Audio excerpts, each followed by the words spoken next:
before we jump into these panels where people have more prepared inputs, we have a little bit more open horizontal discussion that's pretty free form, where people can propose topics and questions and themes that you would like to see discussed and explored. Is really just a place to kind of set some of the guiding themes and frameworks we want to work with. The broad theme is social ecology and the state of our movements today. So it's incredibly broad. We can talk about social ecology, we can talk about movements, we can talk about the interface of those two things. As I mentioned before, for the people that arrived a little bit late, this year's theme, we always have kind of a loose general theme that has lots of sub-themes that don't always entirely line up perfectly. But the general theme is beyond the local, which is very much inspired by the Symbiosis project that we'll be meeting here very soon in the future of the Congress of Municipal Movements. So it seems like a good opportunity to kind of take stock of where we're at, especially for those of us, many of us that were here last year, the years before, the state of play, what's changed, what hasn't changed, where are we today. So with that, I think the floor is quite open. Anyone want to start us off with a thought, thesis, observation?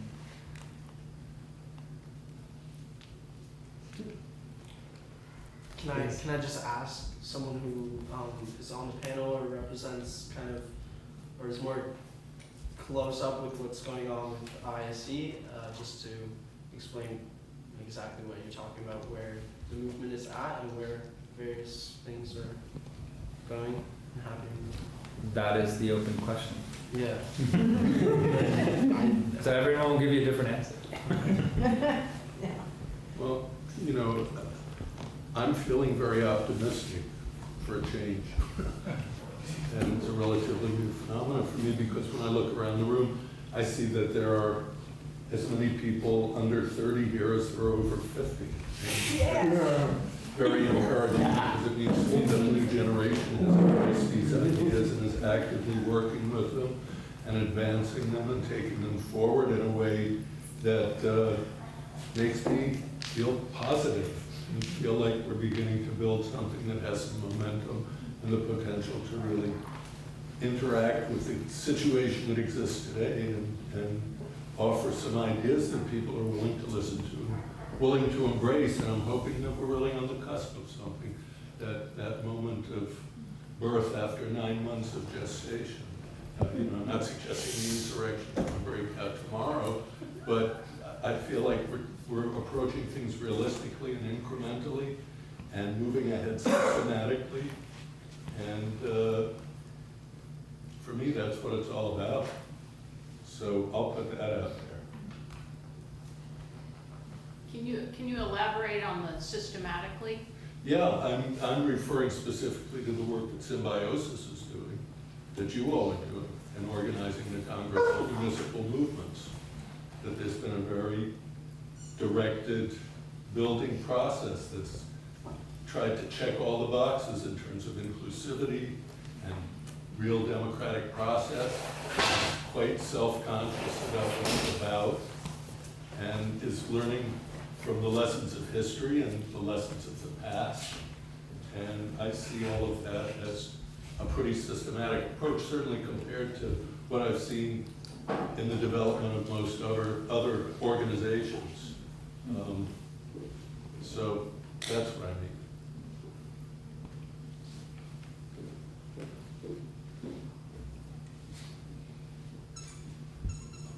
Sorry, I didn't shut things down by being so emphatic, but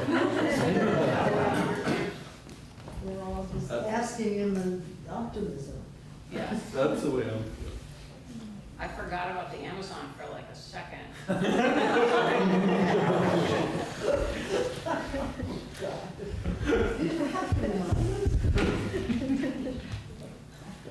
Well, I'll say something. I feel like Dan and I used to teach together, and there was sort of a joke that Dan was Danarchy and Hi was hierarchy. And Dan is, to me, you're a very optimistic person. I don't see you as a pessimist at all. I am, for sure. On the way up here, Brooke and I were having this conversation that I'm just so aware during the last 2.5 years or so that the historical logic of the moment that we're in has changed so dramatically from when I first encountered Murray's ideas. I was 21 in 1984 when I stumbled upon the ISE and decided to study with Murray intensively for many years. And Murray, was a utopian thinker, obviously. And that moment was so different. We were coming off, it's the 80s, which was still, we were in the middle still of the new social movements, still had momentum in the 80s. I was in the anti-nuclear movement, and the Greens were trying to figure out who we were, Green Greens and the left Greens. And since Trump came to power, I feel so entirely different about the revolutionary project and about in the US. I'm speaking right now, but I'm also very aware that this is a problem. I'm going to slide to the populist, white nationalist right. This goes far beyond the US. I'm just very aware that the historical sort of logic or illogic, the irrationality of the current political landscape is so blaring to, I'm not thinking it's just me who's noticed, that for me it completely changes how I relate to the utopian sort of project and to how I understand what we should be, we, the collective we's, if we are the left in some way, what we should be doing feels really, really, really different. And it makes me so sad to say that out loud and to feel that just so deeply. And that's just there for me. And I'm obviously not the only one. It doesn't feel like organizing as usual. There's something crawling on me. Sorry. Follow up to that a little bit. Could you speak a little? Sure, I can talk really loud. So, Hi and I were having this conversation, and we were looking at some of the newer movements. We were talking about this is a moment where we really need to be fighting fascism, and what does that look like, and how could social ecology contribute to that work? And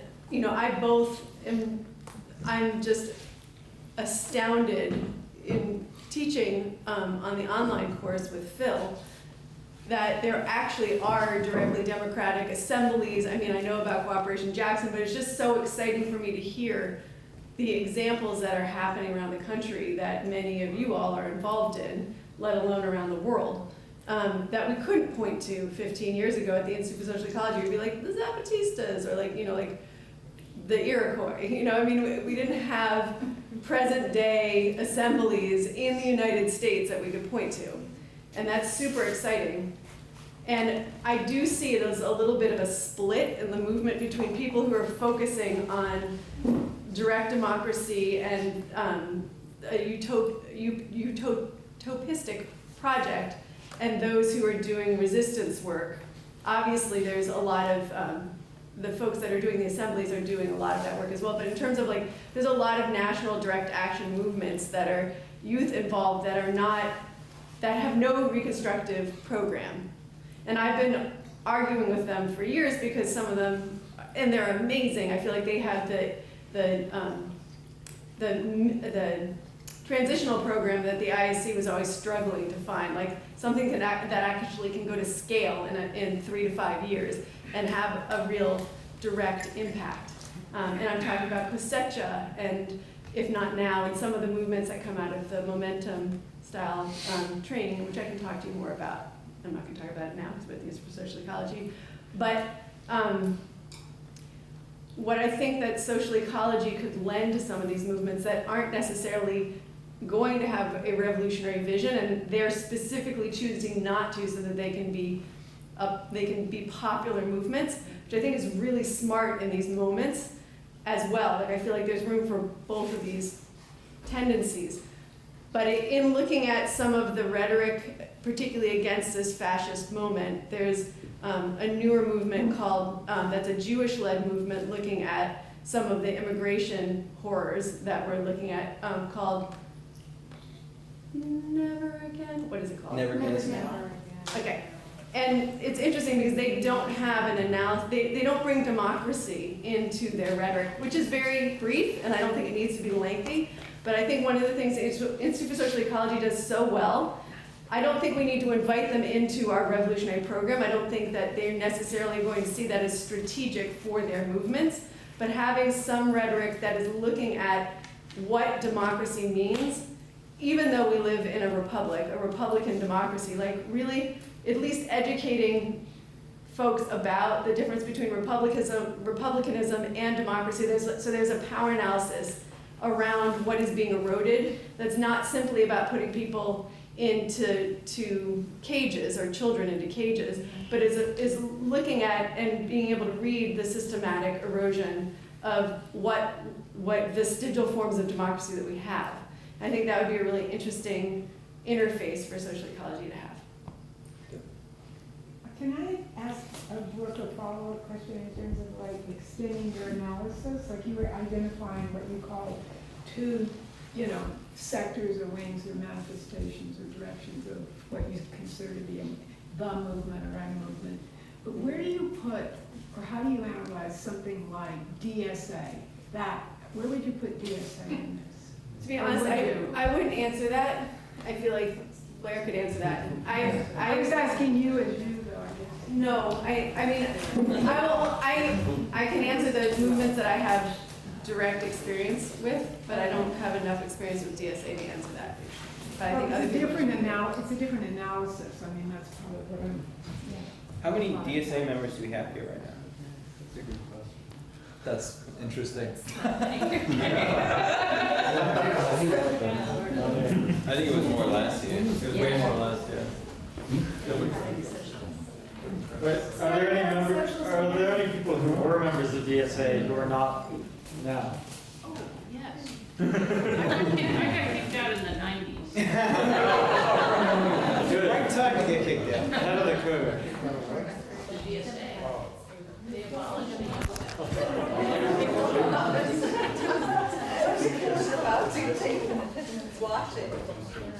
I mean, as there was this conversation that was kind of like mapping a little bit of like the current contemporary left landscape, and we mentioned Symbiosis as like pulling together a lot of like left libertarian groups from Cooperation Jackson to Olympia Assembly, a variety of groups that are really consciously working with kind of like very social ecological themes and concepts, and popular assemblies, dual power, etc.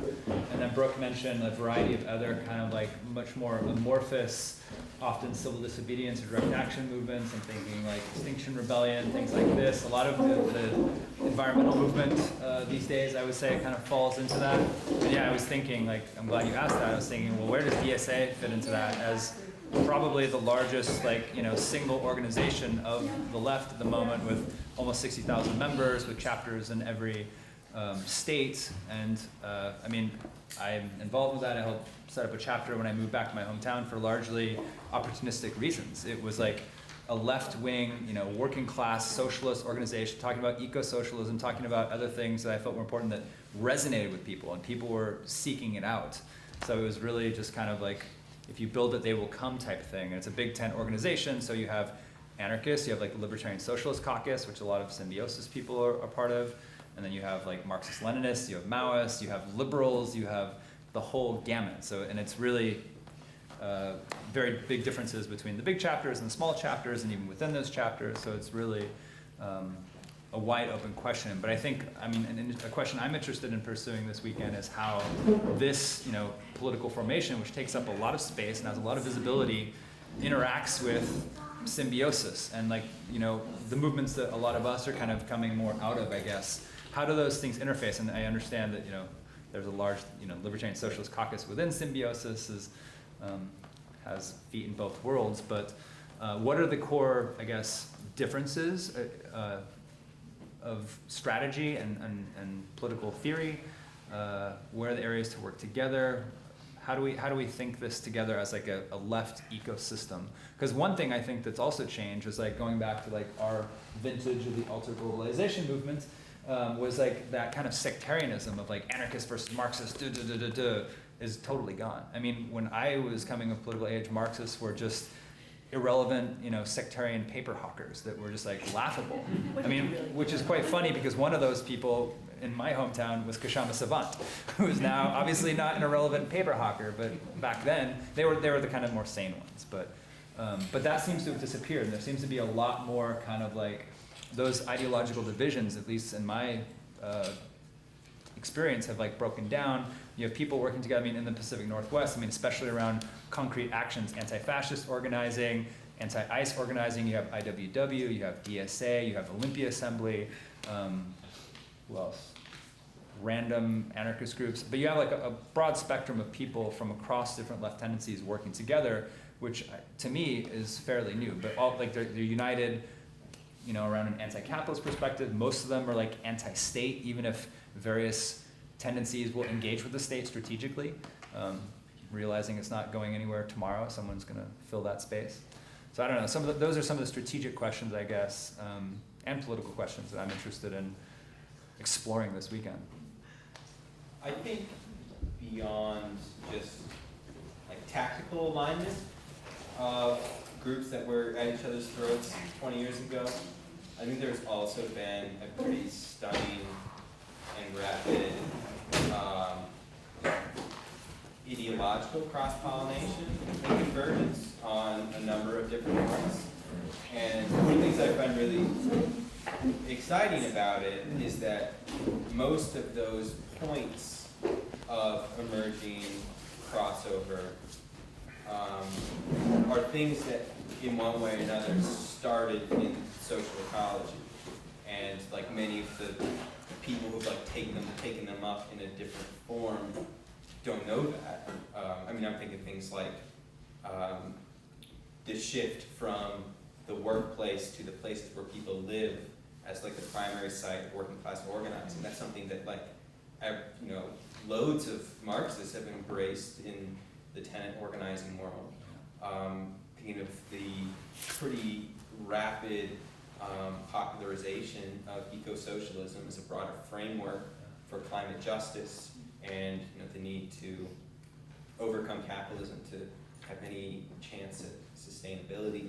I think in a somewhat smaller sphere of emerging and cross-pollination, I think the broader dual power framework as a revolutionary program is one that groups that would have been at each other's throats 20 years ago is now that's like their basis for unity politically. And that's not just symbiosis, that's things like the Marxist Center or all kinds of different projects or subgroups within DSA. I think I can answer some of the questions about DSA and symbiosis' relationship, if you'd like me to do that presently. Functionally what it's been for us is just a very convenient way to reach people in a way that we could not possibly do if DSA did not exist. It's just pretty remarkable what things can bubble up when most of the left is under one roof. And I wouldn't say that, I don't think it makes sense to say like what's the difference in the DSA program versus what we're doing, because DSA doesn't have a program. DSA is just where socialists come together and do stuff, and they have particular things that come out of that, or it's like a more specific political approach. But like that's something that's happened in lots of different cities, even just on the local level. Like the fact of everyone being in the same room at some point opens up possibilities for movement building that otherwise we really have to like struggle to pull together.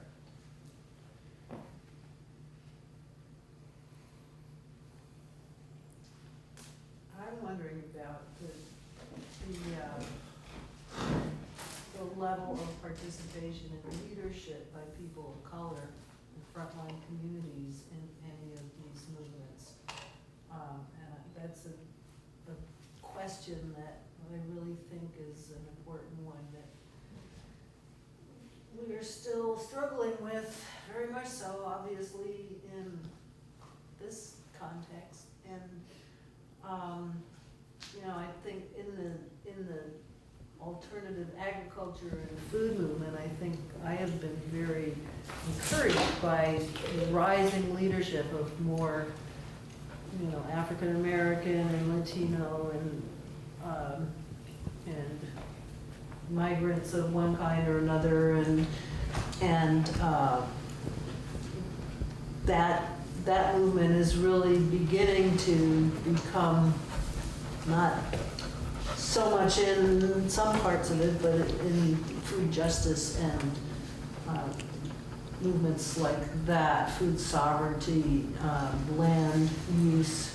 There's been a quite noticeable and encouraging rise of people of color. So I'm wondering if that's also the case in if some of the movements you all have been talking about.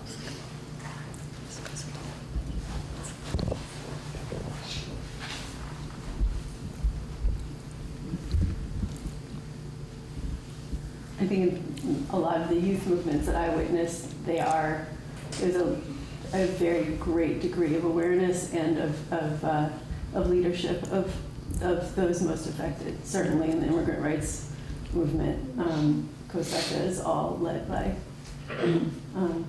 most impacted folks. They tend to be very young. I mean, under 30 almost across the board. And so I think oftentimes there's a lack of age diversity. Some of that I think is intentional and doesn't often feel good. Some people are older. But I think Trust that anyone over 30? yeah, I mean, it's funny when you get way over 30. You get asked to be an advisor. I'm 47. Nobody wants me in the movement. But I think that is very much alive. Even in the Jewish-led organizations, there's a strong focus on non-Ashkenazi Jewish leadership.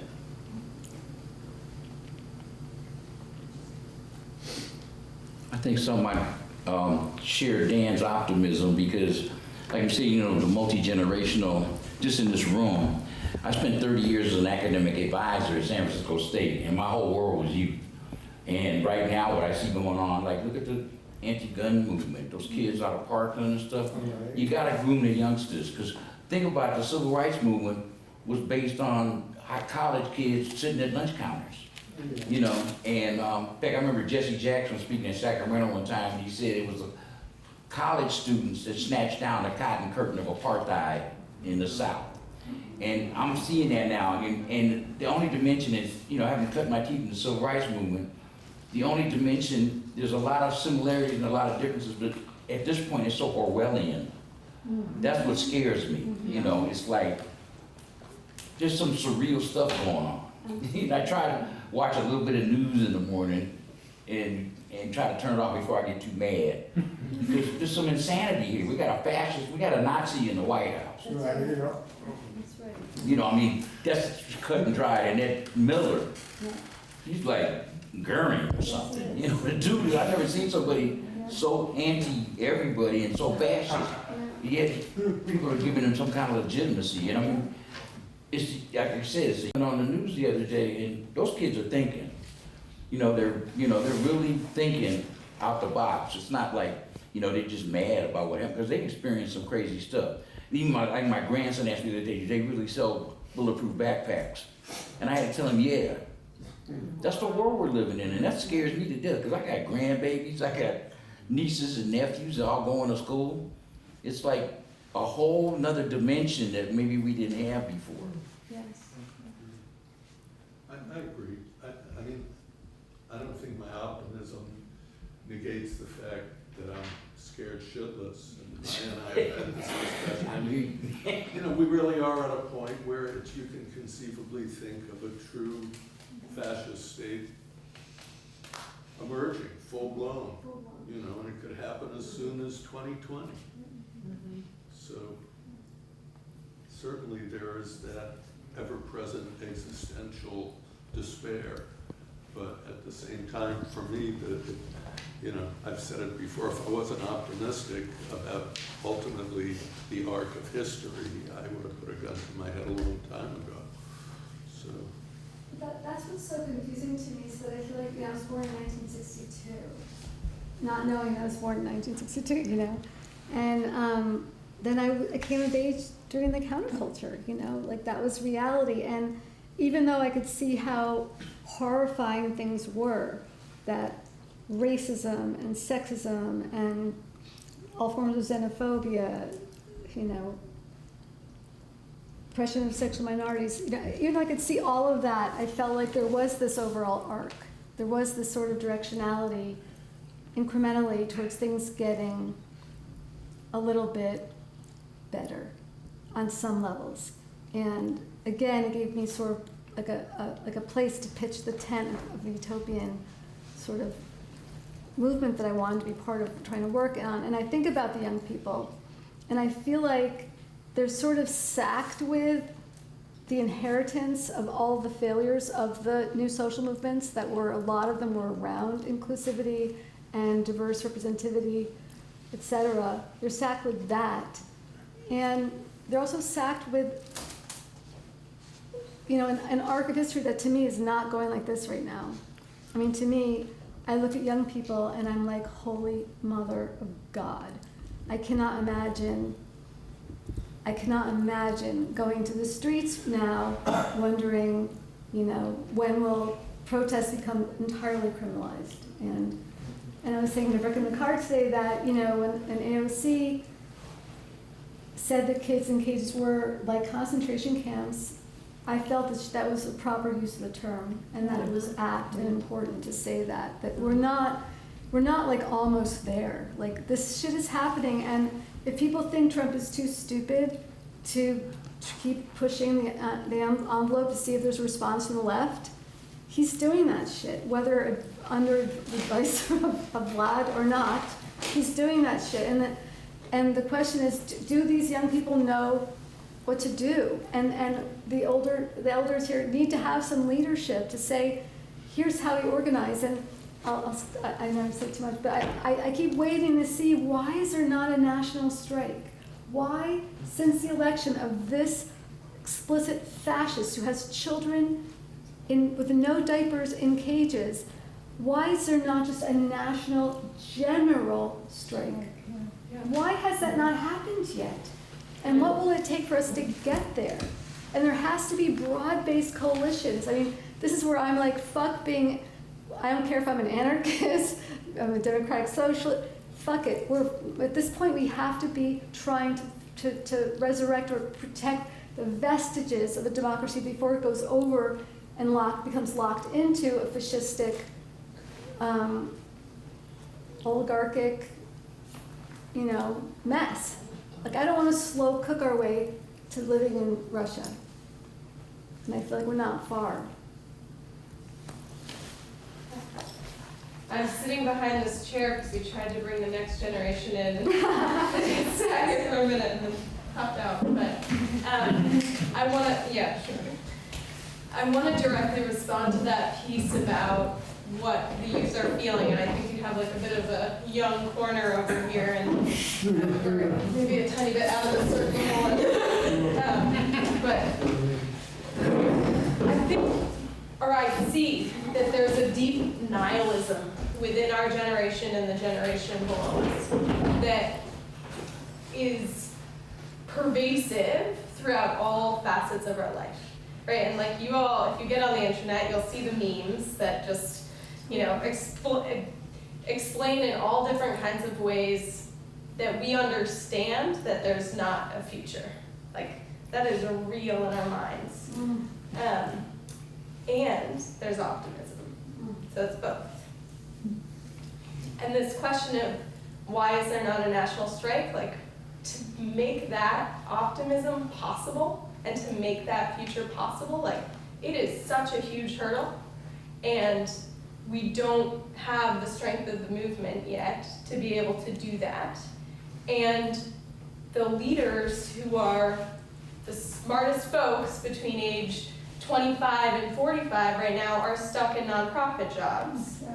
Where their strategy, our strategy, I work for a nonprofit, right? Like, our strategy in some ways, and I don't want to speak for my organization, but many of the organizations, right, the strategy is constrained by funding. Yeah. And so we need all of you all, elders who are not constrained by the funding, who have the deep history, to help lead that strategy, because it's not going to come out of the nonprofit industrial complex. It's just straight up not.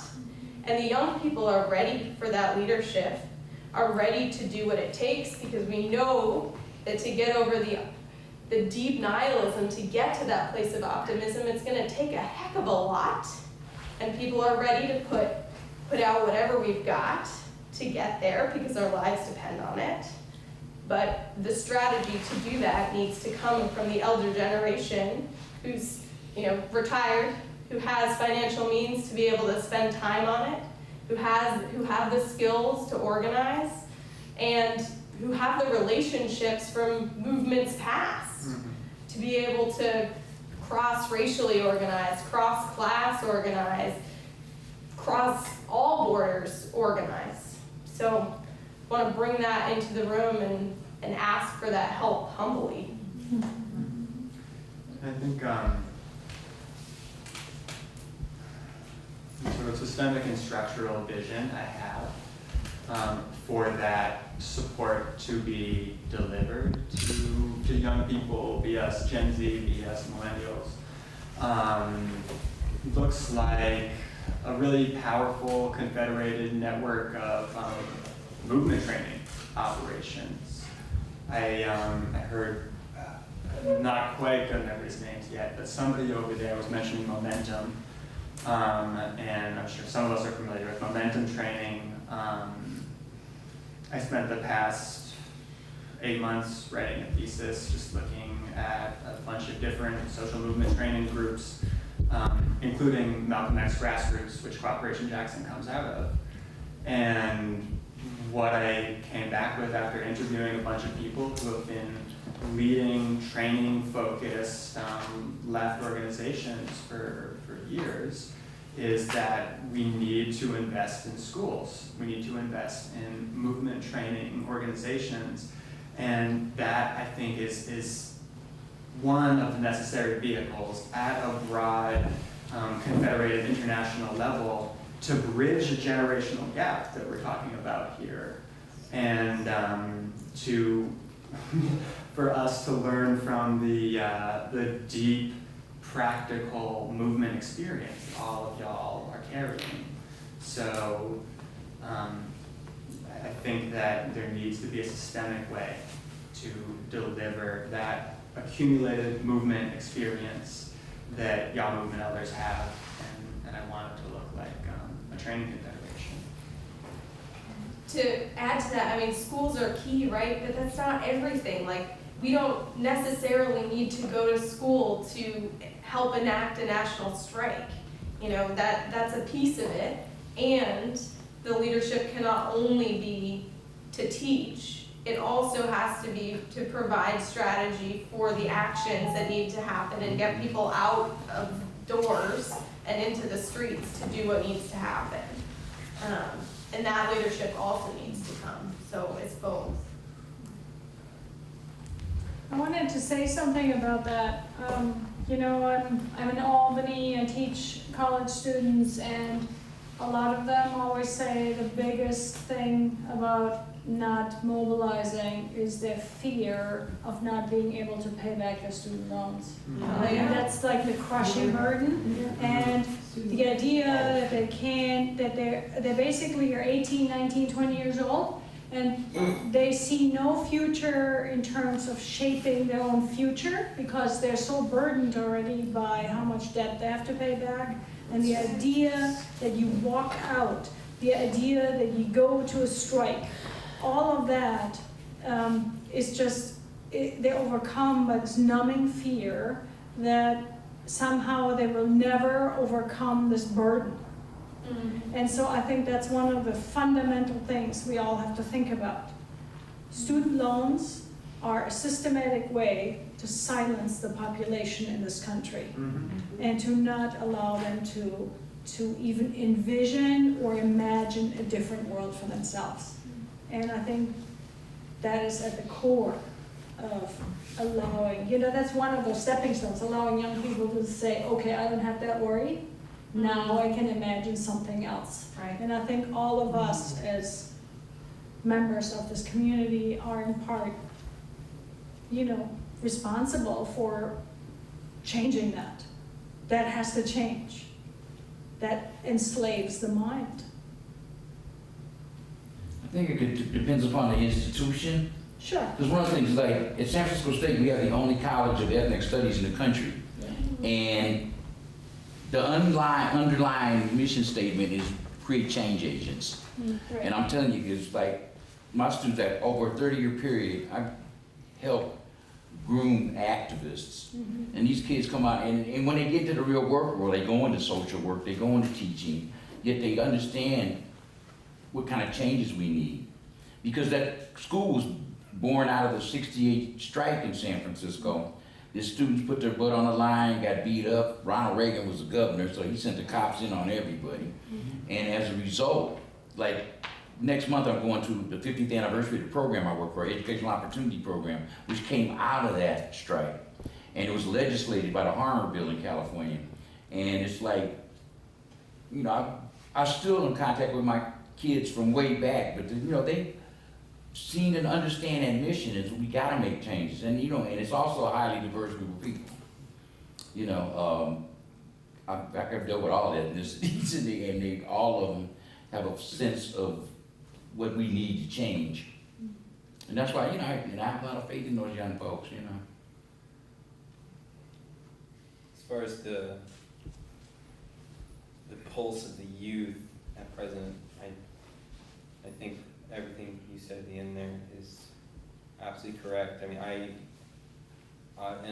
just in daily existence, I think am almost always in kind of just in a state of low-level terror. And I was talking with my little brother, he's 23, he's 3 years younger than me, in June, about, I don't even know how it came up. We were talking about fighting the oil companies and we gotta stop the apocalypse or whatever. And he straight up told me, I really just want to have a window to be me before the world ends. Like he's 23 years old and he's living his life under the assumption that he's gonna be dead when he's 45. And I think that is pervasive and inescapable. And I think it's also, that is also part of why it is, in my opinion, kind of bullshit to say the youth have got to step up. Because the reason why we are, so paralyzed in so many ways is because we see our parents and our grandparents in large part being more than okay with sentencing us to catastrophe.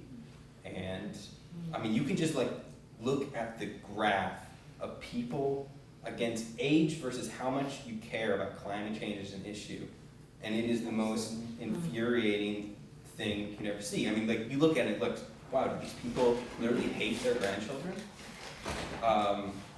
And I think Greta, what's her face, who's from, she has a really phenomenal quote when she was talking back to the older generation who had said something effective like, oh, you young people give us so much hope. And she basically said, screw you. I don't want you to have hope. No more hope for you. I want you to be terrified. I want you to be so angry and afraid so that you will actually do something, because we don't have any like luxury of hope, and that doesn't even exist for us. Quit pretending it's there. And you know, like I just got married a month ago, and you know, my partner and I have been talking about, like, can we even justify having children in this situation where, like, there's no real reason to believe that we're gonna win. I mean, I don't even think in terms of like winning. Like, I don't think I'm going to see communism or something. I mean, I think this, like how you were saying at the very beginning, the struggle has been reframed around survival. And hopefully we can get some pieces of utopia along the way. And you know, I feel like I just have to tattoo pessimism of the intellect, optimism of the will on my arm or something, just to function. And I think like this is part of why like there not a lot is happening. I mean, you asked why there's not a general strike. It's not just people being scared and angry. Like, you need organization, you need structures of collective action, and that the absence of those is also a big part of why people feel so hopeless. I think a good model for what needs to be done here is what happened in Puerto Rico, ousting Rocio, masses of people in the streets. Why we can't do that here, I think, or have a general strike, I think has a lot to do with the fact that many people still have a faith in the electoral process, especially with another election coming up, or faith in Bernie or Elizabeth Warren or whatever savior, and that even despite the fact that there have been repeated betrayals, and people still have that kind of belief in the system, and somehow that needs to be deconstructed, and people have to cast away those illusions in order to prepare for struggle on a mass scale. It's also just that they don't see an alternative. It's not that they have so much faith in it, I think. And that's one thing you're talking about, and in terms of creating our utopia now, or offering to, that saying, even asking the question, how should we live, and what, how are we going to make how we want to live real now in some ways, maybe incomplete, but it prefigures, right? This is our prefigurative politics and our projects that we're doing. This is how we want to care about people, because so many people are just not cared for on a daily basis. And that is, the act of caring or love in our daily lives I think is a political project right now. And so that, I think, and to bring it back to ISE, or the utopian project is not being utopia no place. It's the opposite. We're doing the Topia project now to make these interactions, human interactions that have been, and alternatives to a state that either abuses you, imprisons you, makes you dependent, fills you full of addictive drugs or whatever. We have to have alternatives that in some way exist in place that may have an opportunity in the face of crisis. More crises are coming, and that actually, unfortunately, fortunately is opportunity to put mutual aid projects in place in a way. And certainly looking at the wonderful municipalist project in Spain and some of the failures there, and one of the failures being not enough alternative institutions that grew up outside of the state, even outside of a progressive municipalist agenda to help people live in this world right now. So I just think that's, there is a practical utopia that we need to address through that strategy. So. Can somebody give me an example of a national general strike that has happened in the US? There's never been one. Okay, so why are There have been citywide general strikes like Seattle in 1919 and San Francisco in 1934. but at national level and at all, because it's not It just wouldn't even have young to people, be- it's everybody. It wouldn't have to be simultaneously everywhere all at once. It would have to be crucial sectors of the economy that would paralyze. Yes. And that has happened. 1949, there was a major strike wave, pretty much every industry, several million workers, and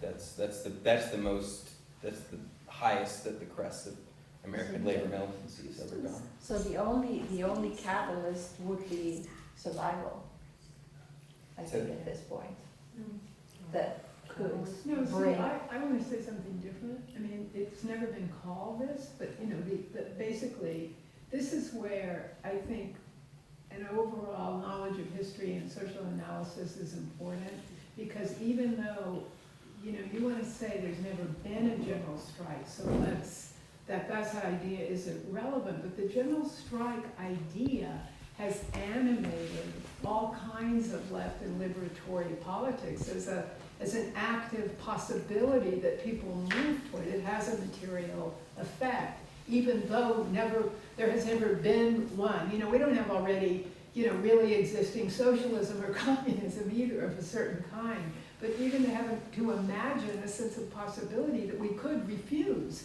And all the movements that are based on refusal and resistance partake of a kind of mythic idea of a general strike, just like no, you know, and monkey wrenching and saying no. And the civil rights movement too. I mean, if you look at pieces, like, it doesn't get called this, but the Montgomery domestic workers movement that shut down the bus system and launched, you know, the civil rights movement, not to mention Martin Luther King, shut down the bus system, and they didn't go to work and use the system for a whole year. And, you know, so there are moments where just citizens as a group refuse, you know, somehow. And I think it attaches itself to a kind of sense of imagination and possibility. And so that's why, I mean, I like that. I mean, I think we have to hold on to the moral outrage too, and I think it's especially with respect to the thing that I was saying about, you know, these children. I mean, how can we possibly live with this? I mean, prior to organizing everything, but how can we possibly not just say no, you know, to something? And I think we have to kind of do both, you know, but it's just outrageous beyond belief. But anyway, that's sort of the general strike. I think the civil rights movement had a lot of that in it as well. Just to check on what Nessa's saying is that I spent a lot of time in France, and last fall there was this thing called Noir Debout. Well, no, first was Noir Nuit Debout, and that simply means standing up at night, which was a really interesting movement because people could go to work during the day and get paid. But then they would go out and express mass refusal at night. And that went on for a really long time, and then the Gilets jaunes started. So I've been very inspired. You know, I identify as an anarchist / social ecologist, so it's funny to hear me keep saying strike. And I mean, when I say a general strike, I mean mothers, I mean unemployed. And in France, when they have these, the unemployed are a sector of the society. So it's not just workers. It's the unemployed are actually identified as, they're called chômeurs. They're the people who have no employment, and they are a group, a targeted, marginalized group. But I'm thinking about, and I'm thinking of the civil rights movement, and what I've been thinking and imagining since Trump, like, even started to make us crawl towards getting even just winning the primary, is what would happen if we got hundreds of school buses and filled them up with people young and old and decided to go around the country to schools of elementary, middles are harder, high school, less hard, colleges, universities, community centers, churches, mosques, synagogues, wherever, libraries, and go do popular education about what is democracy, what is a Republican democracy, what are you right now losing right now? And I think white Americans who are voting for Trump, who are clinging to their whiteness because it's the only fucking thing they have, because they know that the economy and that their jobs are gonna be washed away. The only thing they're gonna have left is their whiteness. They have to understand they're gonna lose more than their whiteness. They have to understand they're gonna end up in tent cities, along with black and brown people.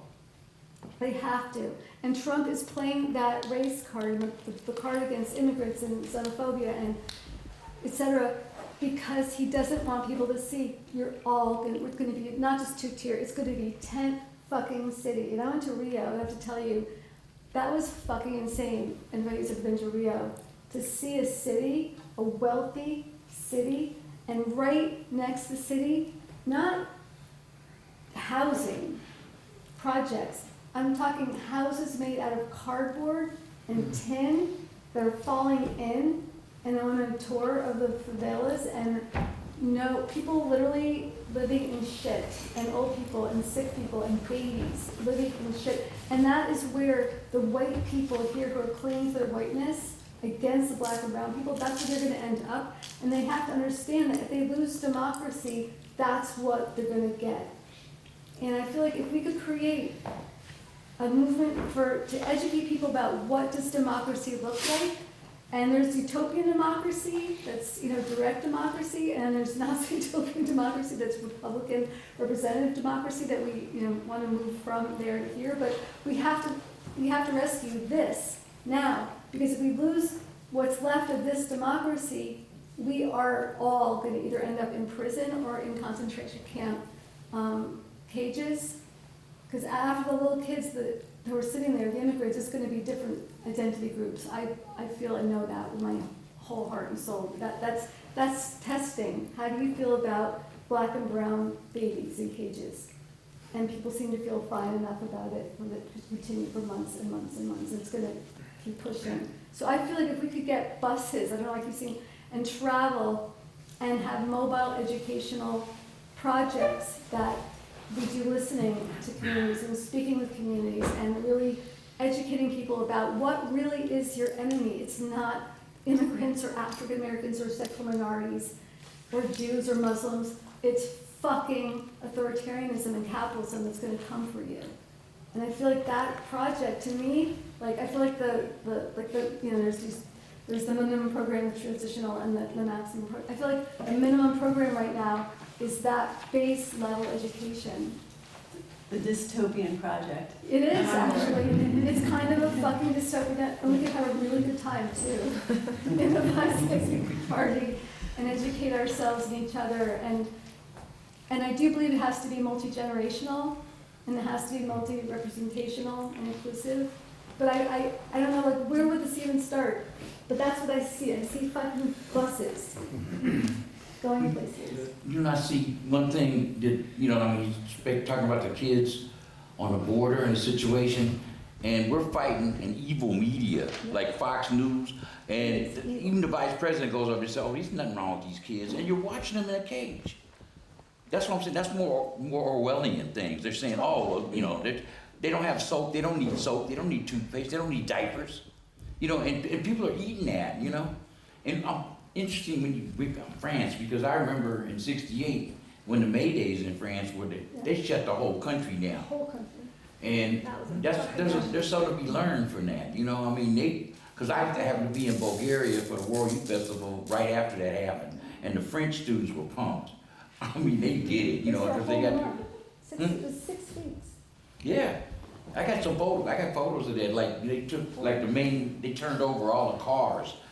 In the main, what's the main street in Paris? Champs-Élysées. Yeah, it was like all these overturned cars down there, and they did it. And like I say, I got to meet with a lot of the French students in '68 at the World Youth Festival, and they were pumped. Yeah. They did it. They said, you know, we shut them down, you know, that's something to look at. It is something to look at. It is something to look I really disagree that the strategic orientation is to try to convince back from the edge the far right base. I mean, there have been fascist societies, and in them, you know, just like we have in the United States, a quarter to a third of people to the very end will think this is good and fine. I mean, like, Yeah. fascist Spain was filling mass graves more than any country on the face of the earth. And, you know, when Franco dies, a third of the country still thinks, like, this is the one good dictator. I think the only way out is to activate the majority that is already against this. I mean, we are not in the minority on that front. It's just that there's a widespread demobilization. I mean, this is like axis of spectrum of allies 101, you know. Demobilize your opponents and activate the people on your side, not trying to win. at. I just want to respectfully agree with you, and I misspoke. I did not mean go try to talk to fascists. I mean, that's, I you know, especially I really like is move with the people who are moving or have the most likely, you know, the most to gain really. I have no interest in trying to convert fascists at all or talk to Trump's base. What I think where these buses, my fantasy buses would go, would be the people who are really unclear, like these people who are like the undecideds, the people who are living like in the Rust Belt, or just everyday fucking people, right, who don't understand really what's going on. And there are white people who are not full-on fascists, who don't even know what their base is, and they don't even know they're clinging to their whiteness, and that's why they're maybe gonna vote for Trump next time. So I completely agree with you that tactfully,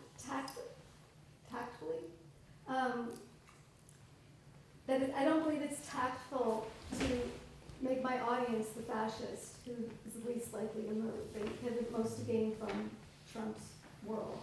It's the people who are the majority who are all of us, in some ways, the uneducated about democracy and what's really happening to it and what will happen if this continues to go in this direction.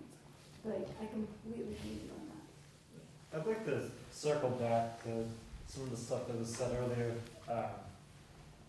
about the future, lack of an expectation that tomorrow will be better than today. I think that hasn't been true for some time. I think that this sort of idea of a sort of automatic progress inherent within history died a slow death over the course of the 20th century.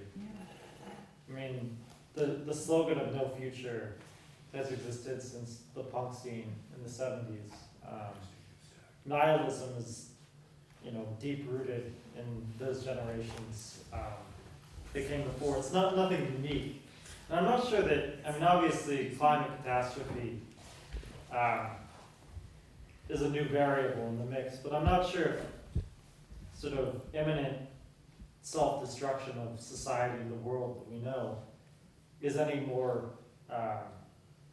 is any closer today than it was, say, in the Cold War, mutually assured destruction by nuclear weaponry.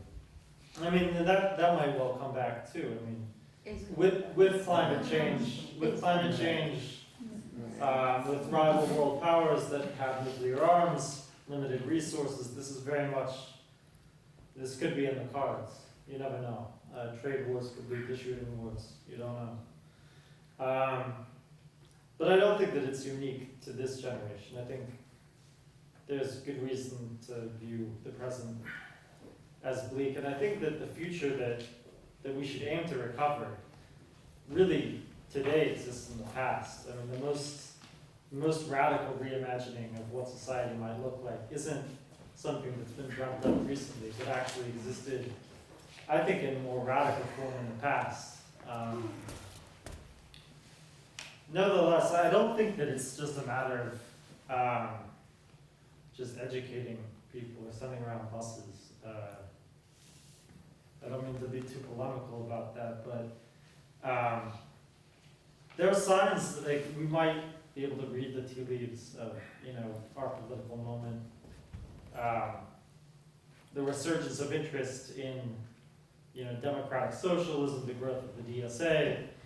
To me, that has symptomatic significance. It's not, the function of the DSA historically has always been as just a pressure group in the Democratic Party. It's to try and move the Democrats left. Today, yes, it's had a surge in membership. It has more radical form of Trotsky. It's Maoists, Stalinists, anarchists, liberals, and whatnot. And they've made a pledge recently that they're gonna do the Bernie or bust thing officially. They're not gonna back any Democratic Party except for Bernie. We'll see when 2020 rolls around, when the Democratic National Committee inevitably torpedoes Bernie's candidacy, whether the DSA folds on that or reneges on that principle. I suspect they will. To me, so again, the DSA functions to recuperate social energies, funnel them back into the Democratic Party. I think their growth does indicate that there is more energy to recuperate. So there is a growth in interest in the active transformation in society. And perhaps that is some limited cause for hope, though I tend to be more on the pessimistic side of things.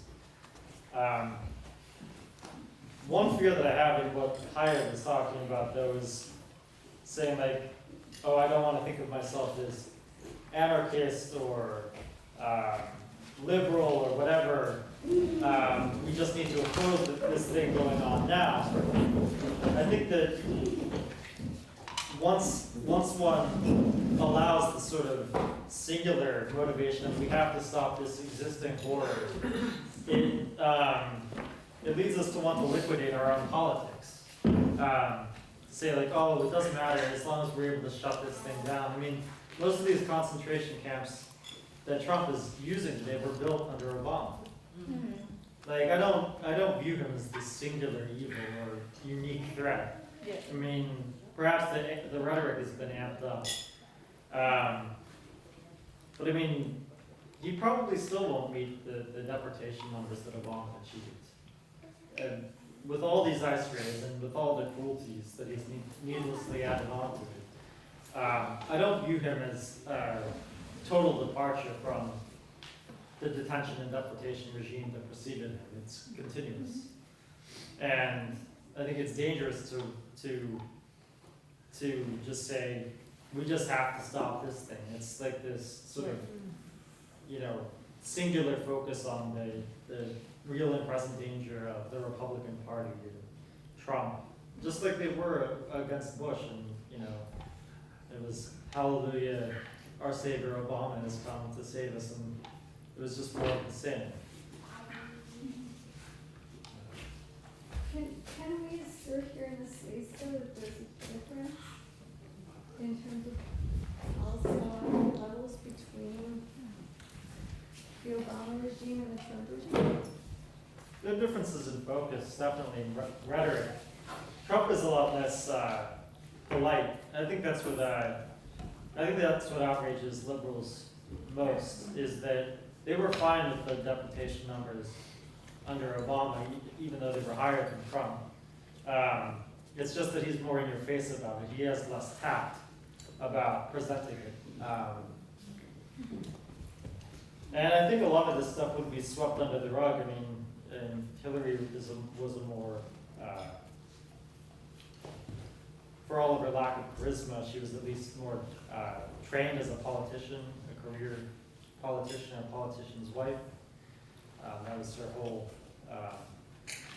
life. I think that she would have been, I don't think that there would have been the same level of outrage about similar things going on if she were president. I think, go ahead. Well, I just wanted to shift gears a little bit and share a few things that I noticed this week.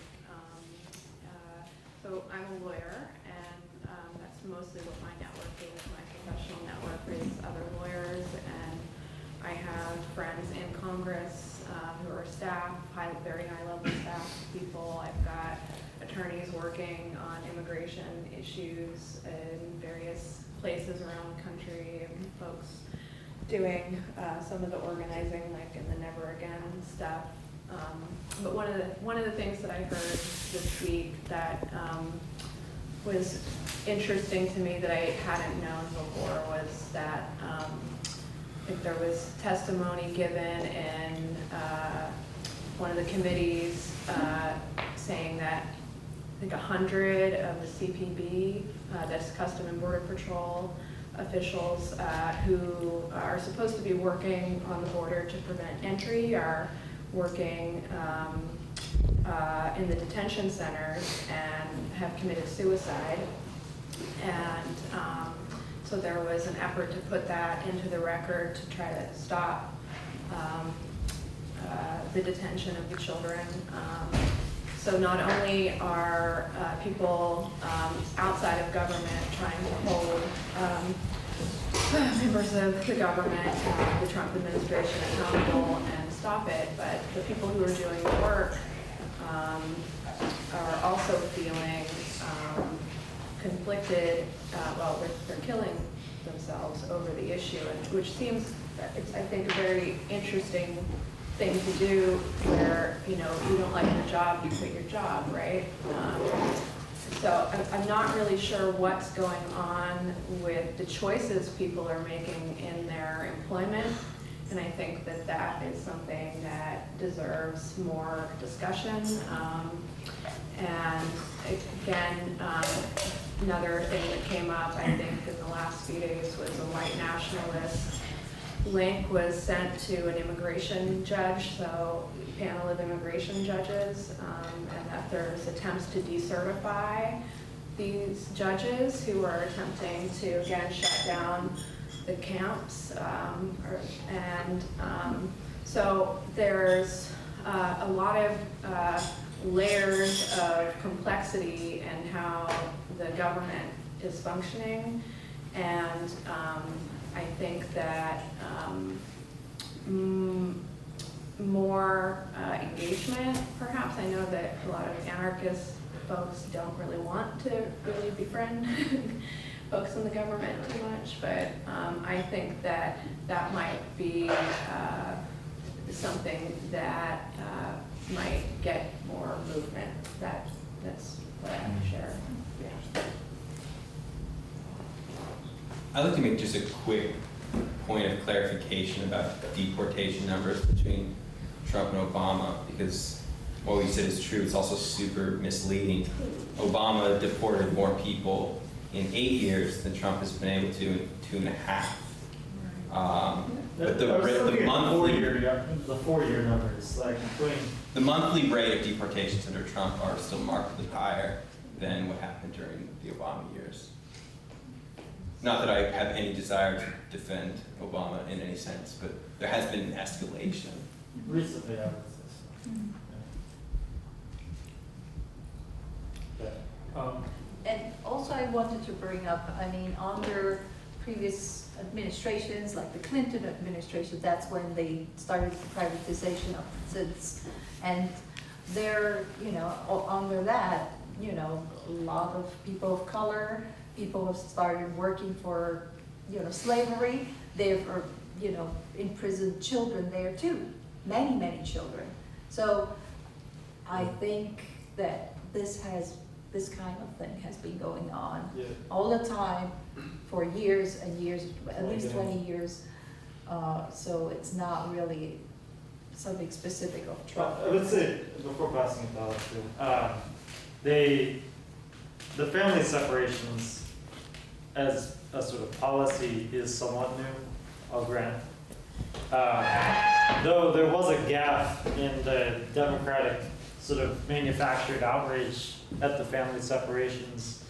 They circulated this photo of children in cages that were like, look at what Trump is doing to these children. And it turned out later that the photo was from 2014, under Obama's watch, which they were then very embarrassed to admit, of course.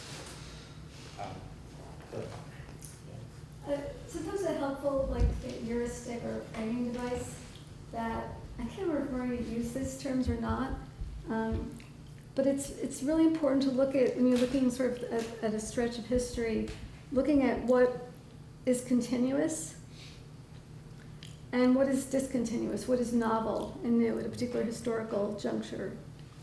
And I think that if we look at the movement from, say, Obama's administration to Trump's, and say, well, it's still just more of the same. We're just looking at the continuities, and we're not looking at some really important show-stopping discontinuities. And I don't think I have to go through the list of them, but some people, go through a list of what are the, how do you know you're living in a fascist society? How do you know you're looking at somebody who wants to be a dictator? What are the features of a dictator? That, the events in Charlottesville, or the president basically firing a member, leader of the FBI who was going to try to bring it down, or murdering a prisoner who had dirt on him. These are kinds of things that happen in a dictatorship.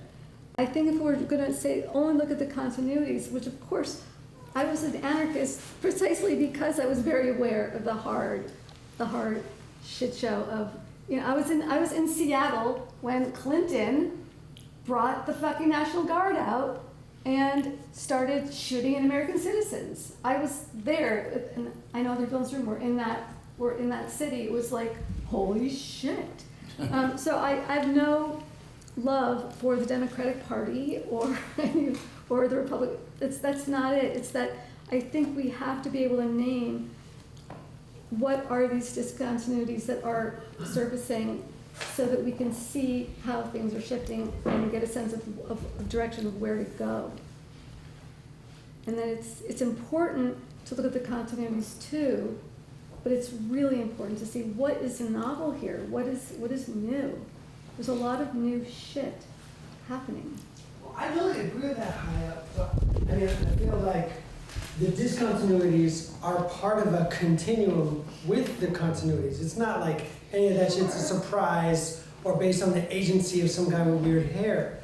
And really, we can't be talking about this motherfucker anymore because that's the whole game, right? Let's try and get back on our Facebook roll before bedtime with some other horrible shit that he's got to say, right? This is all, y'all are all like way past some sort of like analysis of liberatory Marxism and where we are in late stage capitalism. Everything is consistent with what we've been predicting and what's been foreseen from folks that were dead before we were alive, right? So we've got to be consistent with our team, right? There are the motherfuckers that really are trying to imperialize everything. We're in the late stages, so they're going to liquidate the means of extraction and liquidation, and which includes us. We've got to be revolutionaries and really mean it, right? And stop like trying to have an analysis as though like a policy angle, even when we believed in the superstructure of the government, or if at any time we ever did, right? But even when there was a utility there, we were only able to influence policy at a scale appropriate level when we had a crushing movement that all but ignored the government, was really making shit happen in the streets, right? So the analysis of like what sort of phrases we would love the government to utter if we could is like, again, there's a cart and the horse thing to be said there. I just think that none of this shit's a surprise. Whoever the puppet is on the hand at this point, doesn't matter. We got a lot of goddamn work to do. We have a lot of very sort of like rote information to share with the public about how capitalism works and what our opportunities are to confederalize or whatever we want to do in response to that. There's a bunch of really brilliant people in the room who I think we have an opportunity to talk about doing that and not maybe discontinue our conversation about the discontinuities of the Orange Monster. Kind of going off that, I wanted to bring it back to like, I guess the title of the panel or the topic, like beyond the local, right? And like I wanted to sort of bounce that off because I think beyond the sort of general stuff we were talking about, does the situation seem more hopeful, or what are the particular problems of the U.S. government right now? Like that seems to be emerging as like the major question in like radical left politics in all sorts of ways,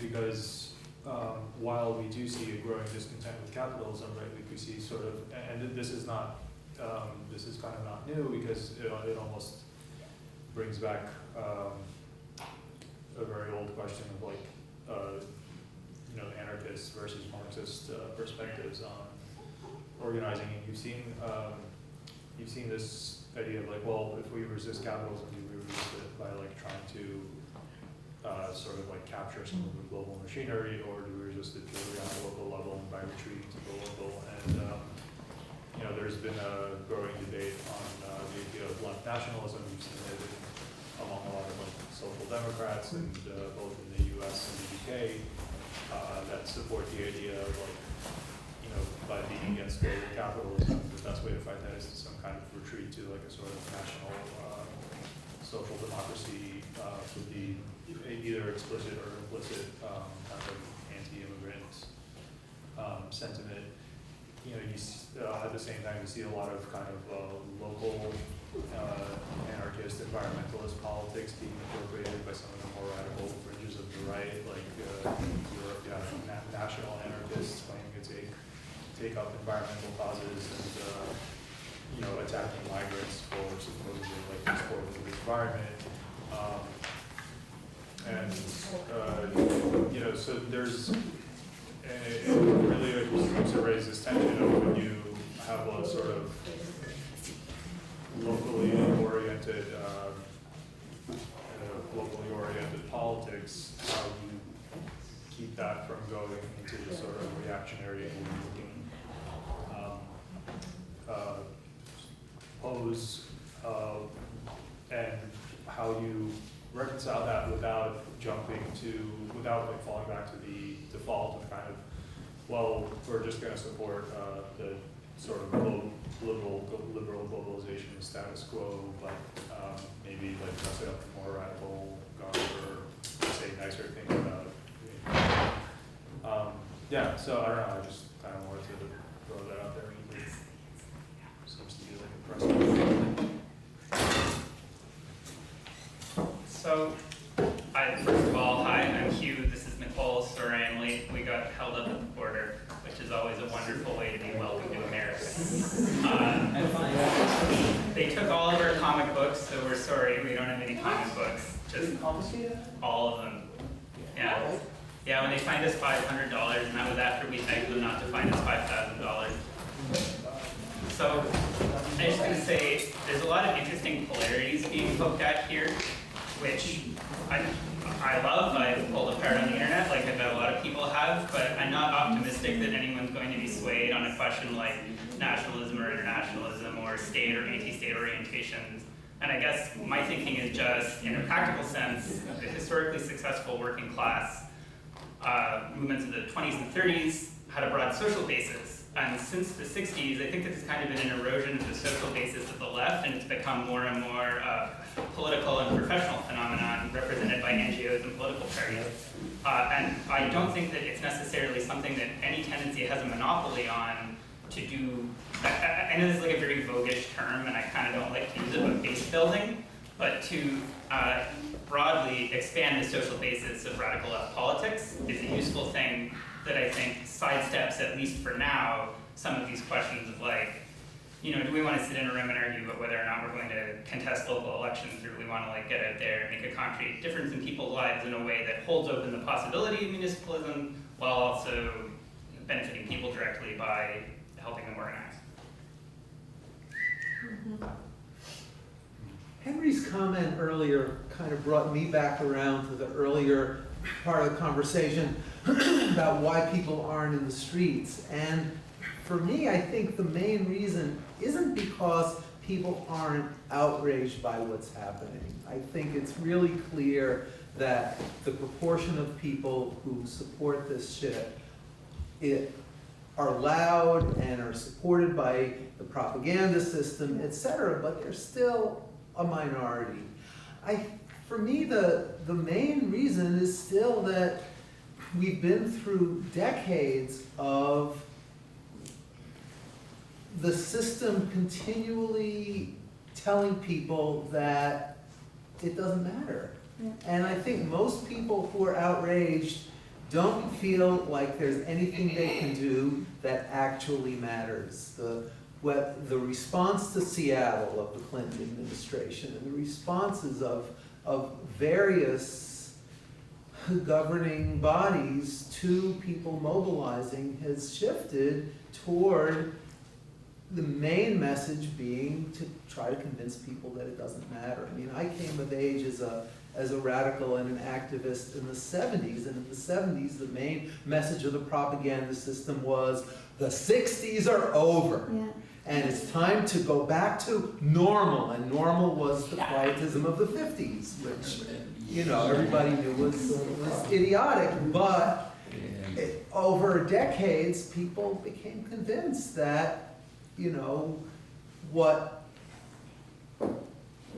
people who were mobilized did was admirable and was nice, but that they didn't feel like they had a stake in it because the system was continually repeating the message that it wasn't affected by anything we did.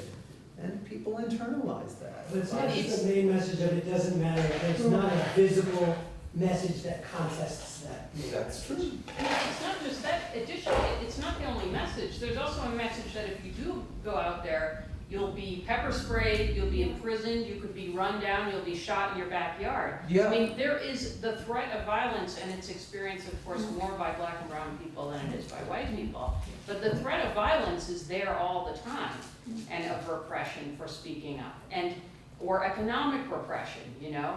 I mean, you know, in some ways. So there's a constant threat. It's not just a feeling of futility. It's a feeling that you'll really suffer if you do this. And I mean, you look at Hong Kong, you're like, why do we think they're in the streets? Okay, what's gonna happen? We don't know, right? But if we were on the streets, would we be in a different place vis-a-vis the state and the violence of the state threatening to squash us or France? I don't think it's any different. Anything would be worse. So, you know, that's what I feel like. Like, you know, we can't just go out there and make a demand of fascists. They will deal with us.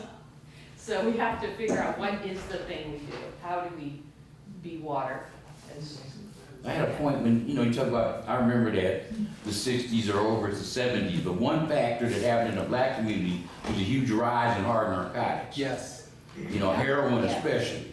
Yeah. And that was like, you know, we'll cool them out. That was the whole thing. Yeah.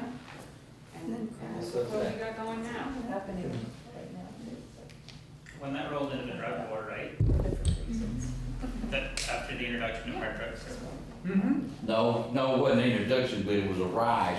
In fact, have you ever seen the movie The Panther by Mario Van Peebles? There's a disclaimer at the end of the movie. After they broke down the Panther Party, the Brown Berets, and those leftist movements, there was a huge influx of heroin. Because I was a heroin abuse counselor in the 70s. And not only were ex-movement people using, but I had to deal with a large portion of my clientele were Vietnam vets. Because they used to trade cigarettes for heroin in the jungle. And they came, you know, the VA didn't do shit for nobody, but they came home with gorillas on their back, man. I hear a thread amongst this whole conversation about hope versus fear. And I think some people are motivated more by one or the other, and that's pretty individual and also depends on your, you know, the experiences within your community and your society. And so, you know, you can offer someone a dystopian vision and that might motivate them to take action. You can offer someone a more positive vision and that might motivate a different person to take action. So it's not just choosing one technique or the other, but to take that bridge from how do we get individual people to decide that I'm the kind of person who takes action. You know, there's very few people who are going to leap from someone who has never participated in any kind of movement to being involved in a huge movement, an international movement, to to calling for a general strike, it's usually a series of steps. And I'd hazard to guess, without knowing most of you, that everybody here has been involved in something that felt like a win at some point, where it was like, I'm getting something out of this, we're achieving something. And so it's giving people those opportunities, which is where I think that bridge happens. And because you can look at it locally, you can decide what's going to help people overcome this paralysis of everything sucks. There's no category of my life where I'm not being challenged and stressed. You can look at anything in American society and it's affecting a lot of people, and mostly negatively, or at least, in a nebulous fear kind of way. So if you can go into a small community or a small subset of people and say, hey, here are the strategies, here are some tactics, here are some techniques that will work for this particular thing, and build some positive feedback, I think that's a huge part of it, because that's going to give you a pool of people who, some of them will take the next step, and some of them will take the third step and become really involved and stronger leaders and spread the message. It's never going to be everybody. It's never been everybody. But I think that it's kind of a false dichotomy to say you have to go with hope, you have to go with fear, you have to look at small things, you have to look at the big things. It's a continuum for all of us.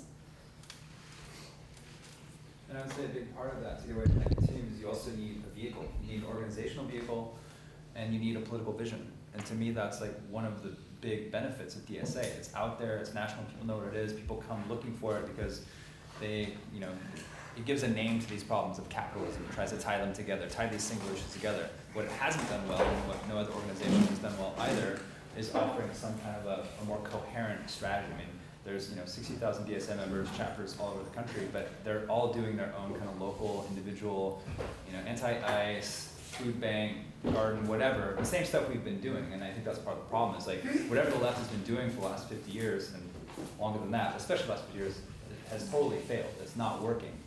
And I think we need to think strategically beyond that. And I think that, to me, part of the allure and the success of DSA is that, maybe it sounds paradoxical, but that level of centralization, which isn't like centralized top-down control, but it's about a common target, a common theme, a common strategic orientation.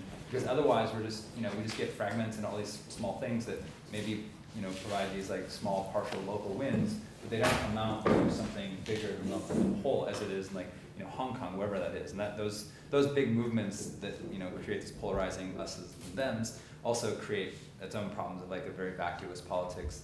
We saw with the Arab Spring. But in any case, I think the left has this logic of like diffusion rather than accretion into something larger and more powerful, and that we're actually quite afraid of power.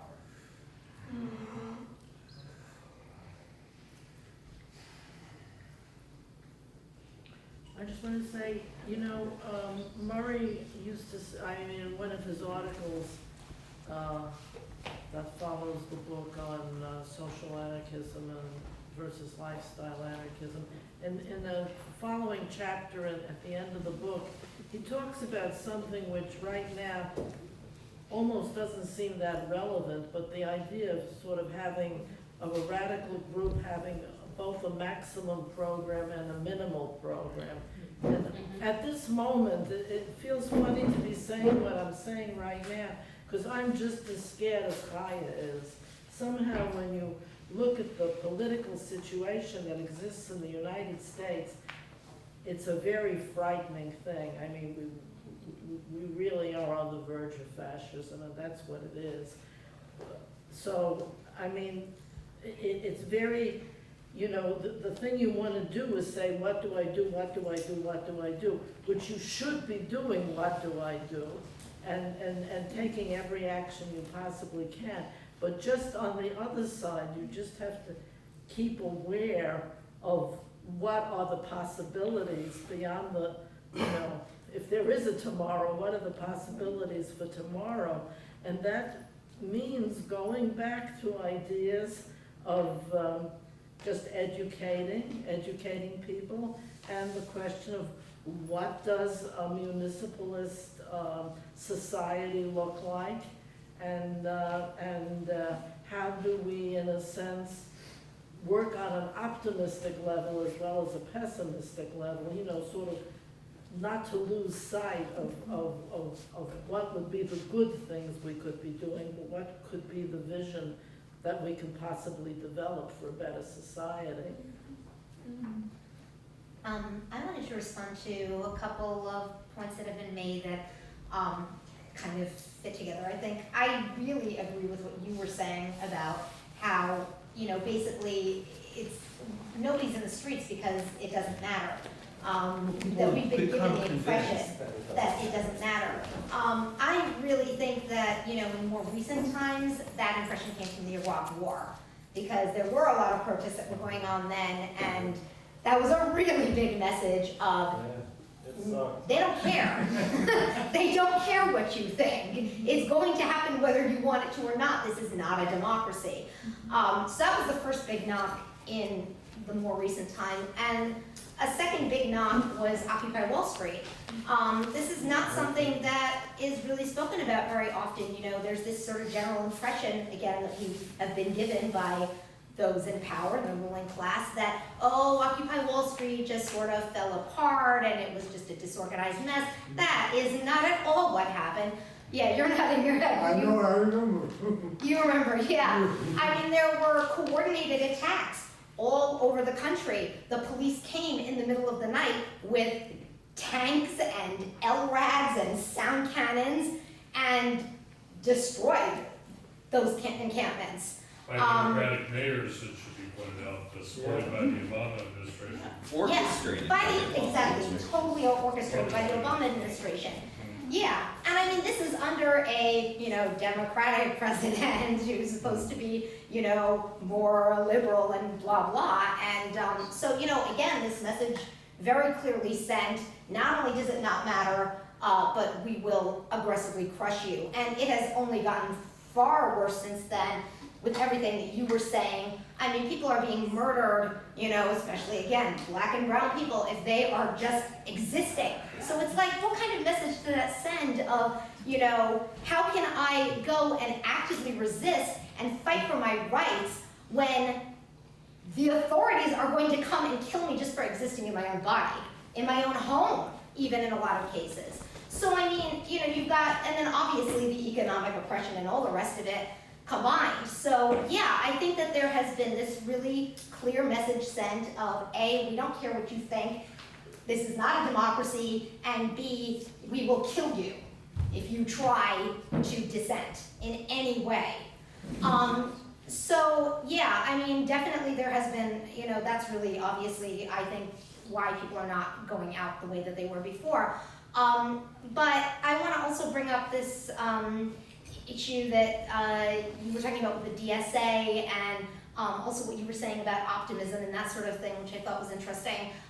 You know, you've got, like, yes, I think a growing attitude of we have to take things into our own hands and not demand from them, but start building alternative systems, which I think is where social ecology really has a major role to play, because that is what Murray Bookchin was all about. So, you know, I think that there is room for optimism, because I do think that there is this growing awareness. I remember when I was involved with Occupy Wall Street and they said, we don't have any demands. I was like, what are you talking about? You have no demands.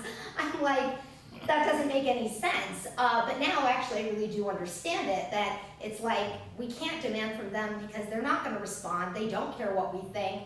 And it's just futile and dangerous, obviously. And so, yeah, I mean, I think that our goal should be, how can we make this a coordinated effort to build a new system so that when the existing system inevitably collapses, which another thing Murray Bookchin talked about, right, that climate apocalypse is going to drive that collapse of capitalism, do we have an existing system already in place to replace it? So I kind of feel like that's where the left should be heading, is we need to be building a new system. We need to be building a communalist system so that when the existing system does collapse, as it inevitably will, we're ready. I think two of those kinds of ideas were mentioned earlier, namely Puerto Rico and Hong Kong. And we can watch very clearly there's a pattern of how those two communities, societies organized. And they started out by having neighborhood conversations. Puerto Rico, it's all about meeting in the Zócalo, meeting in the neighborhood community, discussing what's wrong with, this neighborhood or this street. And right now, maybe people are not marching, but they still have those neighborhood organizations. And the same in Hong Kong. The criticism is, it's disorganized, but look at how many people are there. So it's not really disorganized. Underneath, all these conversations have taken place. They know exactly why they're there. They know exactly why they bring umbrellas. They know exactly what kind of symbolism they're sending. And the threat of China, crushing them is real. But there are two examples that we have. We can watch. We can see how people manage to organize themselves. And I think we should be inspired by them because they talk. They talk all the time, like we're talking right now. They do this every day. They do it once a week. They meet with their neighborhood people and they talk about how we're gonna do something. We need social spaces. The problem with some areas in the United States is that we don't have enough social spaces that we take advantage of to have conversations. And of course, that's part of the general plan, not to give us those social spaces.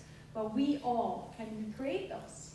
We can claim our neighborhood corner, we can claim our coffee shop, we can claim our neighbors for a conversation once a week for a half hour.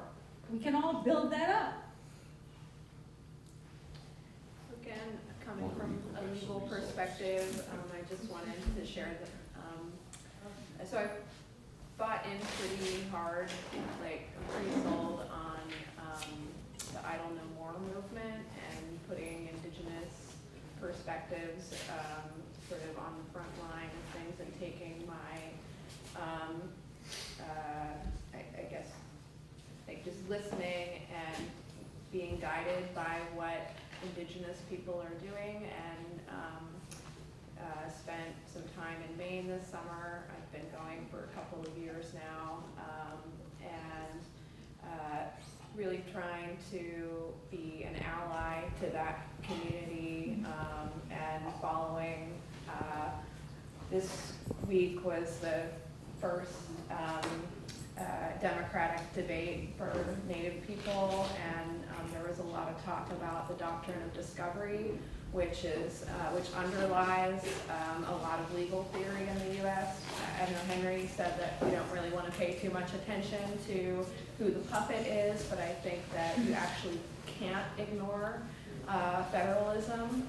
As long as there are law schools, there is going to be a legal system that is going to be relying on force and violence to control people. And that if you want to dismantle the federal national system, I think that looking at the doctrine of discovery, looking at the movements that are attempting to bring that to the courts is important to follow, and it's an area that could use support, that our Declaration of Independence and our Constitution are all built on notions of private property rights and displacement of Native people, and that they're fairly organized and around creating alternative systems, and that are more egalitarian, and that if there's more buy-in to that, we could dismantle the federalist system. There's a lot of legal theory out there that looks at this doctrine, and it hasn't, I think, gotten to the level of the Supreme Court yet, and there's a lot of I don't know.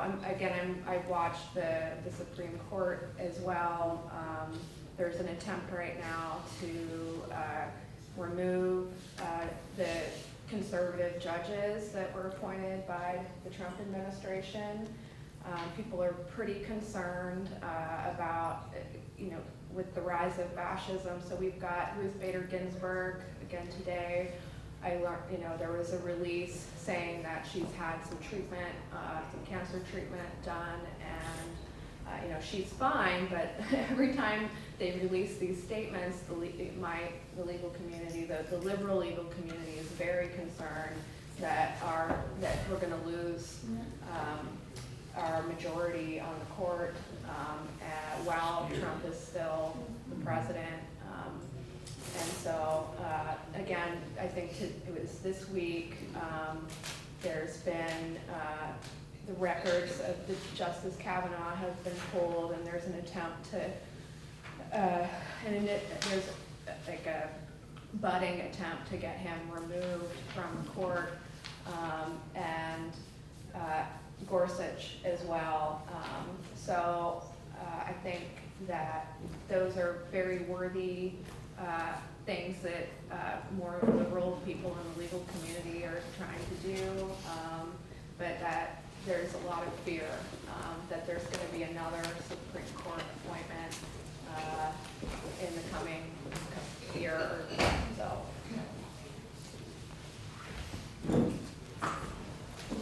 So I want to respond to something Blair said and also add on to something the faculty from Alvin who's leaving. Sorry, I don't remember her name. But we on the left have not been just sort of spinning our wheels totally the last 50 or 60 years. We've been building some alternative institutions, and I think we should be pretty proud of the number of food co-ops that often do more than supplying food to communities. Huge number of television stations under our control, 75 to 100 community radio stations in this country that are pretty much under our control or available for us to use to communicate with each other. Strings of summer camps that actually educate children in nature and in humanitarian ideas. But there's a lot of things already in existence that we can tap into. It's not like starting from scratch to build the building bones for a future big movement. We've got a lot in place. This is inspirational. What's been going on in Puerto Rico, what's going on in Hong Kong, is what's going on in Venezuela, where people are very organized to defend their revolution. Building after building has a commune within a giant apartment building where people meet together every week and make plans for what they need to do to move forward in Venezuela. There's meetings of farmers, meetings in rural areas of moving toward food self-sufficiency. There's a lot of local democracy modeling there. So I think we look hard at many other places in the world, we'll see those same good experiments going on. We're not alone, and we're not starting from scratch as we build from here. Just to piggyback on top of that, I feel like one of the things that we're lacking is institutional memory on the left. I feel like we're constantly in this place where perhaps we're reinventing a wheel that's already been created 18,000 times before because we don't have that connection, that intergenerationality that we could really benefit from. But I wanted to actually add on to that. I think it's possible for revolutionaries to be more than one thing. And I think that it's possible for revolutionaries to hold multiple visions at a time. I agree with what's been said about people not going out and protesting. I think that I was involved in anti-war organizing, and it was incredibly demoralizing to see tens of thousands of people on the streets, and then within a couple of months, even the leaders of the anti-war coalitions were like, nah, don't worry about it, guys. We don't need to keep organizing. It was like totally demoralizing. I think that we need to be able to keep those larger systemic critiques and broader visions for the future while also being able to meet people's immediate needs by setting up networks of mutual aid, whatever those look like. It's possible for our groups to be multiple things. They can be food shares, they can be socialist study groups, they can lobby governments. We don't have to just slice off a sliver. And if we do that, we're probably going to be excluding some people who just really want to do one thing. And that's okay. They can start with doing one thing. It's just making space for that diversity. I think it's important.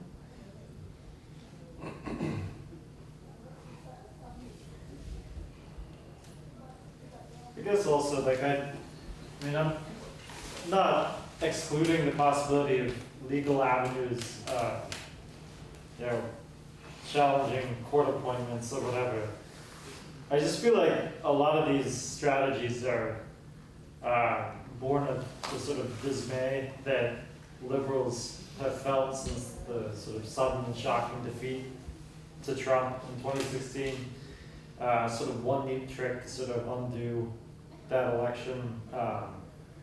I don't think that ousting Kavanaugh or whatever, I mean, you can explore that avenue, or ousting Trump through Russiagate or some other scandal that frankly the public doesn't care about except for like policy wonks and people who follow the 24-hour news cycle like obsessively really give a damn about.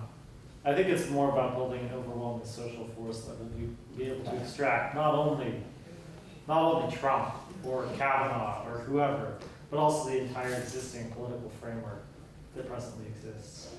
I don't think, I mean, obviously that sounds grandiose, but we should be frank about what we aim for. So I'll share again. So something that's coming out of the Idle No More movement and the Native community that I've been around is a lot of conversation about quantum physics and sound and tone and spirituality, which I know there's people, it's not religion, but about that what's like a narrative about what they see happening being on an energy level, and that what we're dealing with is sort of like a rise of this very dark force that is the Trump administration, that is fascism, and related to environmental destruction, and that we need to begin to counter that in our personal lives as well as in our politics. But there is, I think, there's a division that I'm seeing between folks around whether to support Warren, or they're very much engaged in national politics, whether to support Warren, Bernie, or Williamson.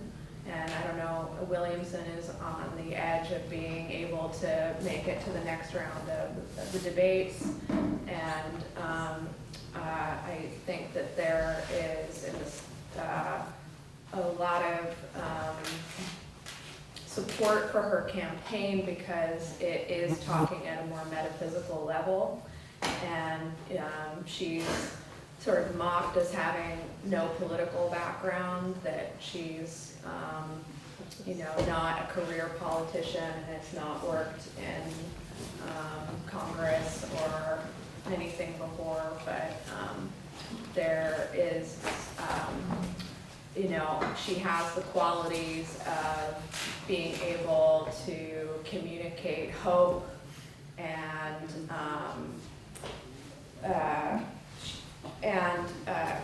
address, bring to the forefront the environmental crisis in a way that the other candidates aren't addressing them.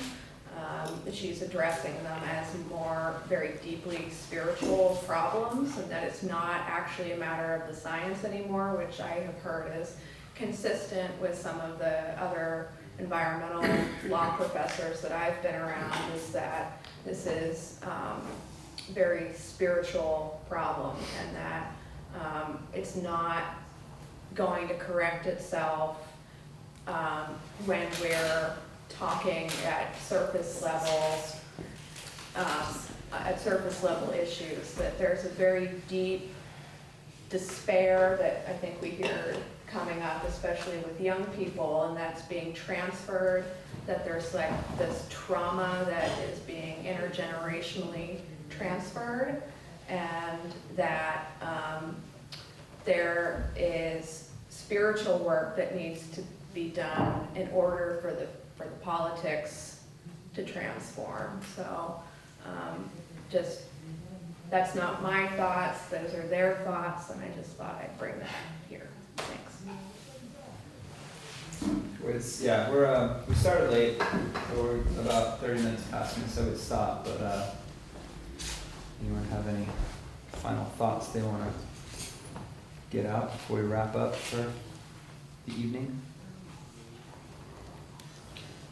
I would just say that I'm not terrified because I'm experiencing transfer trauma. I'm terrified because we're on track for 6 degrees warming. I think that's It's not like energies, it's a very physical process. Well, that trauma has a material basis, Yeah. which I think is an important addition to that, and to your point as well, that not only can our institutions and movements be more than one thing, but they absolutely have to be, because, you know, even as someone who spends, like, especially lately, almost every free moment organizing, I mean, there are limits, right, to the ability to participate in something like a general strike for people who, like, life-saving medicine relies on them having money, you know, feeding their children. I'm sure almost everyone has some form of experience or particular marginalization that is driving those material forces and conditions, and that those are, as we know, not only results or unintended consequences, but are very much as well part of a structure that intends to keep people from participating in building mass movements. So just creating institutions that address in the here and now those material issues through mutual aid programs, so that we are able to do some of this bigger structural organizing or longer term structural organizing, as much as there is a long term on the time scale we're addressing right now. Even short of institutions, just like our neighbor, can I help you? Mm-hmm. There's never going to be a time where talking to our neighbors is a waste of time, frankly. No. Labor signs every day. Every conceivable theater of conflict we can engage in. So you really have to decide what's going to be your priority. Like, we can talk about, if you're feeling litigious, go to the courts, become a lawyer. But if not, like, you can do millions of other things. If you want to call your senator, call your senator. You know, like, there's so many things to do. There's so many different theaters to be engaged in. Sorry, I didn't mean to cut you off. Got enthusiastic. No, I think I interrupted. My final thought is not necessarily an optimistic one, and I'm in favor of base building and creating prefigurative institutions and talking to your neighbors. But the climate crisis, do we have, I mean, we're not 20 years ago or something when this, we had time, maybe. But we don't have time right now. So what does that mean? How do we put all of these things we're talking about into that greater context and figure out what the priorities are? Well, I don't mean to be pessimistic, but I think that it's self-evident that the climate catastrophe is radicalizing people quickly. True. And a lot of people will die on the road to the tipping point, but while we should do our best to make it tip sooner rather than later, we have to be pragmatic about how we can disorganize the left is right now. And just like be as ready as we can. Well, going back to the place we were much earlier in the conversation, there is a call for a general strike. It's somewhat symbolic, but the language is out there and is being used in some interesting ways, including folks trying to find ways to relate to radical forces in the labor movement and other sectors beyond the student circles where it's originating from. Here in Vermont, the organizing for that looks pretty interesting, and I don't have a sense of what it looks like in other places, how seriously it's being taken, but I think there's some potential there. So, not to take up a lot of space, the direct experience that was related to this, where a friend who's a high school teacher was working with some teenagers who were involved in organizing a climate strike, and we went with them to sit down and talk to some people in the labor movement in Ottawa and Canada, where we're from, And the message to the teenagers was basically like, the first thing that you need to know is that there's a disciplinary apparatus around the labor movement, and if they strike when they have a contract, they'll be penalized with fines that are thousands of dollars a day for members and hundreds of thousands of dollars a day for unions. And they'll be arrested if they refuse to pay the fines. So the odds of any union members participating in a general strike are basically nil. And that's where you're starting from.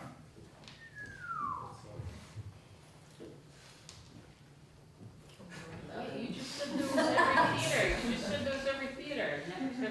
So what I said to the kids was that they would need to do an end run around the union leadership and talk to the rank and file workers and get them to pass sick in. But Opposed to union bureaucracy. yeah,